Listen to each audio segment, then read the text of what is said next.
Hello and welcome back to another episode of The Engine Room. And this afternoon I'm absolutely delighted to be joined by Bo, who is the Marketing Communications Manager at Siemens Machine Tools Digitalization. Thanks for joining me today, Bo. Hi, Rob. How are you? Yeah, very well, thank you. Yourself? Yeah.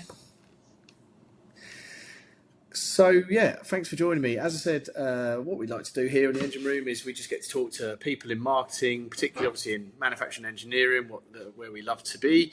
Just kind of, find out about your journey. We're going to understand what's going on at Siemens at the moment, and just kind of share any top tips that we can with fellow marketers. So if we can just start, just introduce yourself really and the company and I guess what's been your journey to joining and getting that job.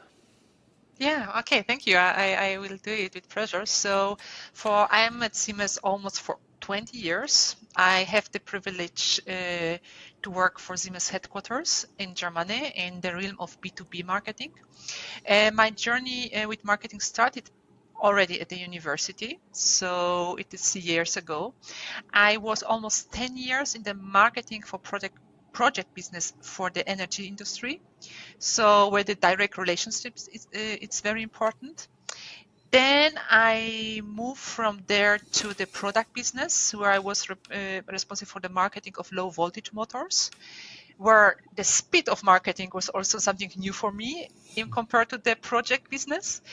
Then I moved to my a current job to the marketing communication for digitalization of machine tools, where it was quite a new approach to sell now digitalization. So I am the happy one working in different positions but still being in one company. And I also I am now in the headquarters, but I also was in the region. So I was really privileged to have a lot of experience in different areas Yeah, no, it sounds it of as well. B2B marketing.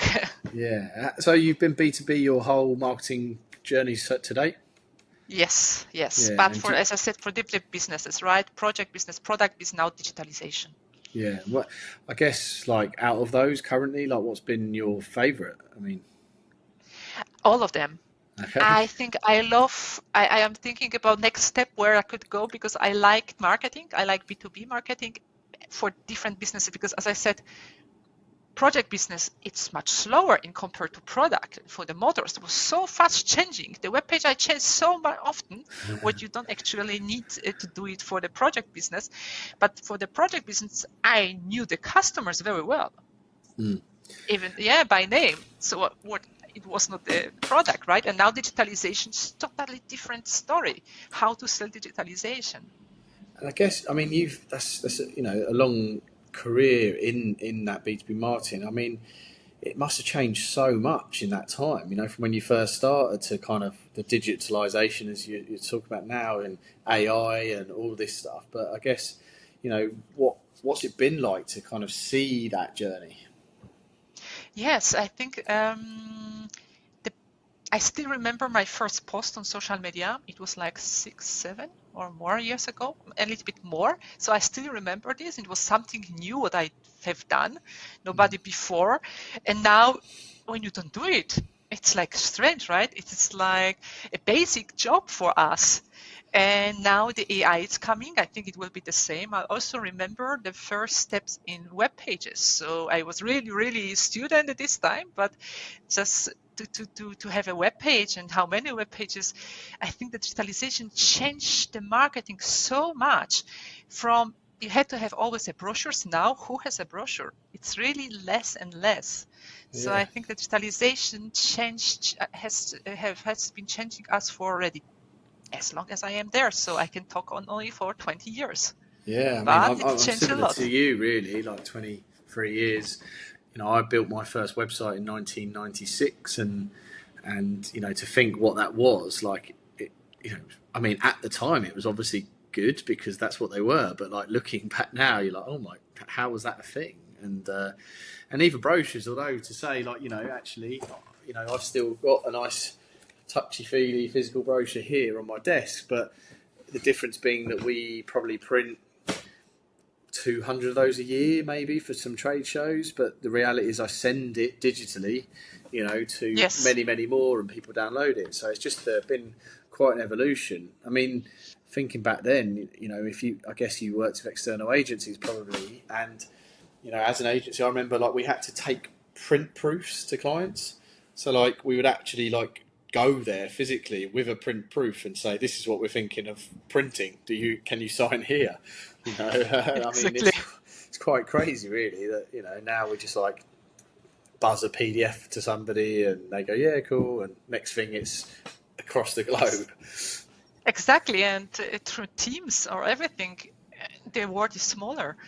You Yeah, can really talk to your colleagues, or make webinar where you have people from the whole world. So, 20 years ago, you had to make a meeting yeah, in person, right? So you couldn't reach so many people, right? And now the next change for me is the personalization.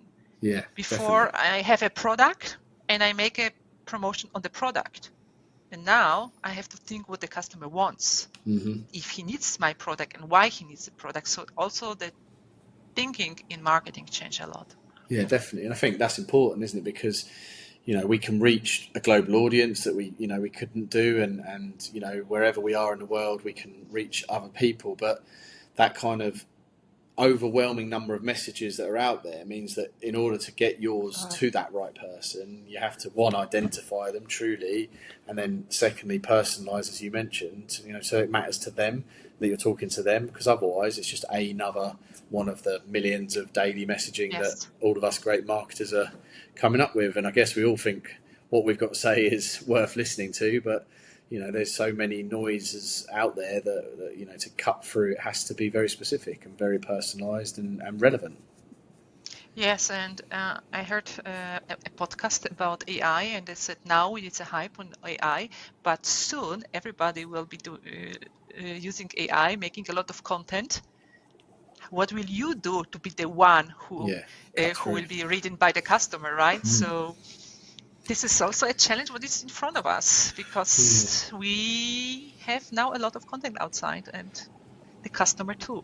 yeah, definitely. AI is a whole nother conversation that I could talk about. Obviously, I'm sure you can too. But I mean, I've literally just got off a call with our lawyers, and there's still quite a lot of like unknowns about AI. And Yes. kind of as an agency, it's something that we want to be a part of because we don't want to get left behind to one end, but also have quite a keen awareness that none of us really know how it's going to go. There's a lot of like ongoing litigation being currently in courts to see because they're saying, well, fundamentally, you don't necessarily know who owns the rights, who owns the IP to what's being produced. So, as a big organisation such as yours, I guess there's a risk of like, can use AI to put something out there because you don't know what the fallback could be right now. So it's kind of a catch-22. It's like we want to use tools, we want to be cool and innovative as Yes. marketers, but actually just having a kind of awareness that let's just see. I'm going to let some other people have a go first and just see what comes of it. Really. Yeah, the problem is now AI in marketing, I will talk, it's growing faster than the legal part of Yeah. AI in marketing.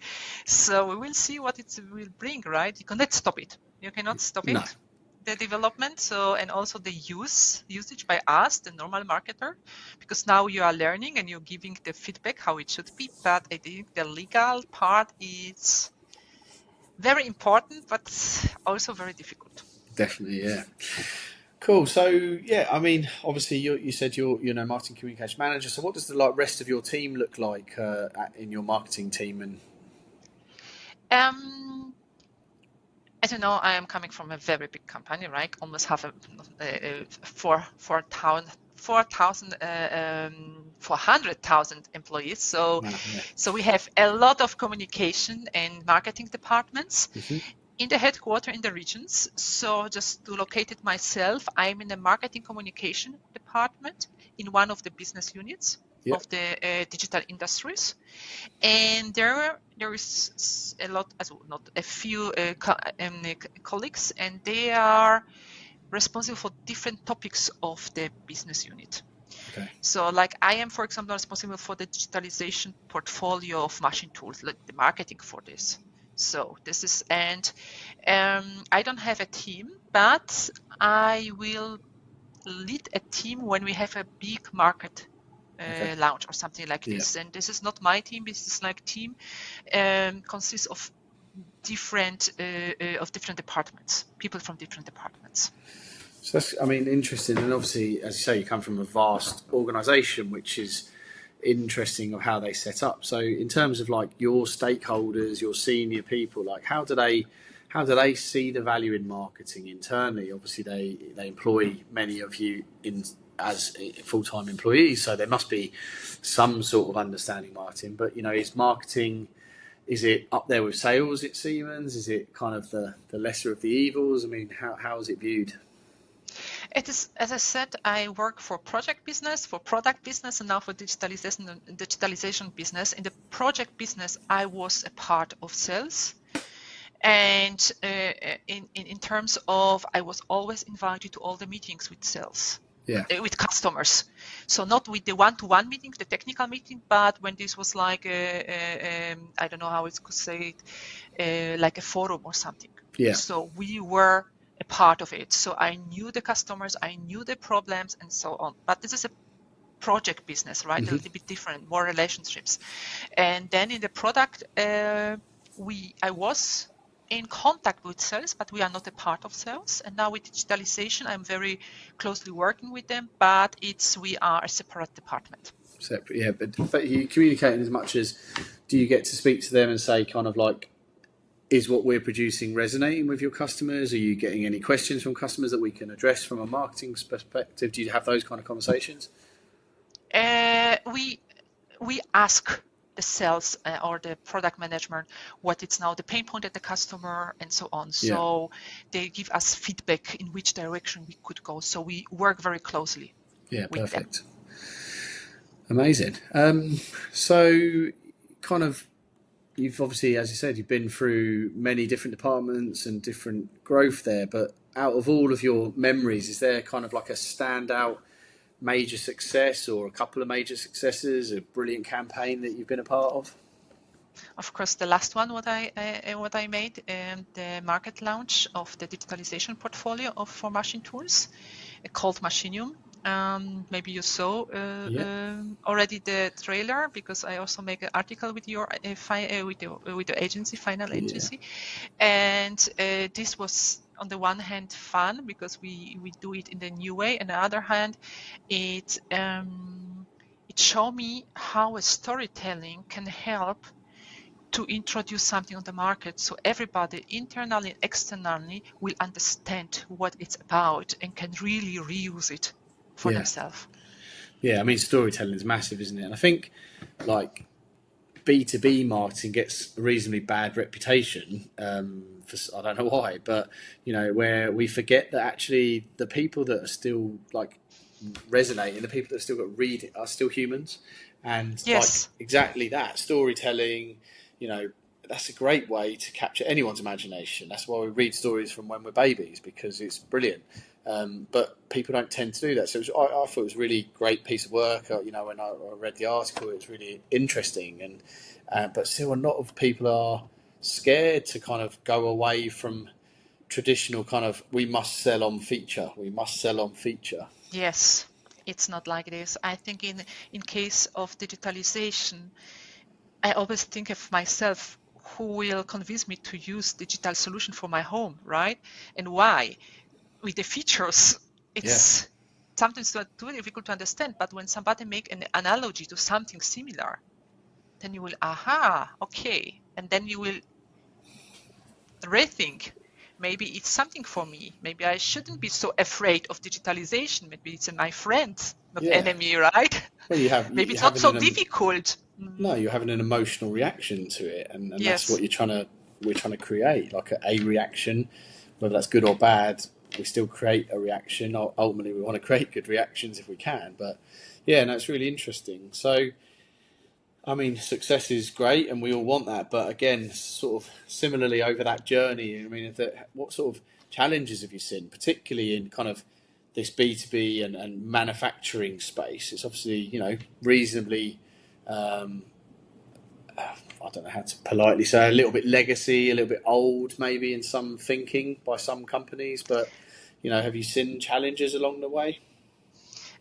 Maybe I will give another example of B2B marketing, how I solve it. It's I was responsible for the low voltage motors, and as you said, old, nothing special motor, what can be interesting in the motors. So I was really into it to understand when, where to use which motor, the features. But I said, nothing special, but we would like to show the quality of the motors. So we make a beauty of motors campaign. Okay. So we make a beautiful, really beautiful pictures were inside, outside, with different perspectives, and it really was some viral on the social media, right? So many people reuse it and so on. So it's just also the not all, but sort of known products. You can also put some storytelling in the different perspective. Yeah, definitely. Amazing. Time's flying. Actually, we're coming towards the kind of final part of the episode, and I always like to find out and share with the audience, these things. So, my first question to you is, what kind of top tips have you got for any fellow marketers in manufacturing from your, great journeys? Yeah, as I said already, the use storytelling, make comparison to something what the people know already. So with MACHINUM, we compare the shop floor to this body and to the sport. So it's better, easier to understand, or the beauty of motors to show the quality, because then it will stay some emotional part. On the one hand, you can explain some stories, but some solutions better, and the other thing, it's like could be eye-catching, something out of the box, what the people will remember. Then I always say have passion, because passion is contagious. So when the people see you are into something, they will follow you. They see it, right? And the third one, I think the important part is in a big company like mine, not to forget the internal world. So when we as a marketer prepare only for the external world something and forget to involve the sales, our people, they are behind it, you cannot make so much impact. I think this would be the 3 parts what I would give. Yeah, great points there. Really interesting, the internal one, actually. I think at any size company that's important, but certainly the bigger the company, the more people that will feel isolated and stuff. And yeah, something I think you forget that how much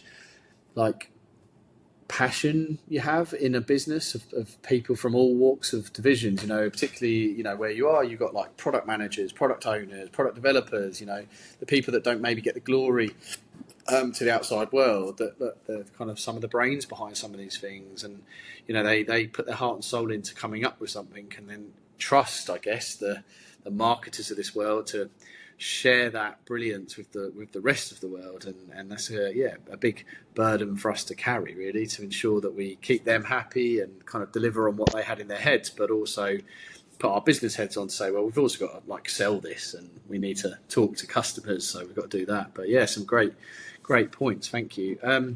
So where do you go for your inspiration? What's your the top 3 resources? Is there a book? Is there a podcast? Is there a YouTube channel? Actually, I love learning by doing. Okay. So and also learning from and with others. So I believe in synergy effect. So when you know something, I know something, we can deliver something big. So this is the first thing where I learned. So I also contact people. And the second thing, I like to make online learning courses. Mm-hmm. We have a Siemens platform called My Learning World. We have a lot of classes what we can do, and I of course like podcasts. Cool. So and social media, nice profiles of different companies, or not only from my business, right? I follow different companies just because they are interesting. Yeah, and gives you a good And perspective of what's going on, doesn't it? So we don't get stuck in our own silo of doing the same thing exactly. over and over again. And you can really learn from other industries too, right? You don't have to only follow your industry, because why not to use ideas from the other ones Yeah, perfect. if they fit? Amazing. Yeah, thank you very much. Some great picks there. So I always like to try and end by just seeing if there's any like special news I can get out of anybody. But I guess I just say what's the rest of the year look like for you guys at Siemens Machine Tools, and like is there some exciting project launching or anything that you can talk about? I think I can say something. Of course, I would like to follow the slogan of Siemens, go digital, become sustainable, because the two things are really interesting for me. So also for my daily work.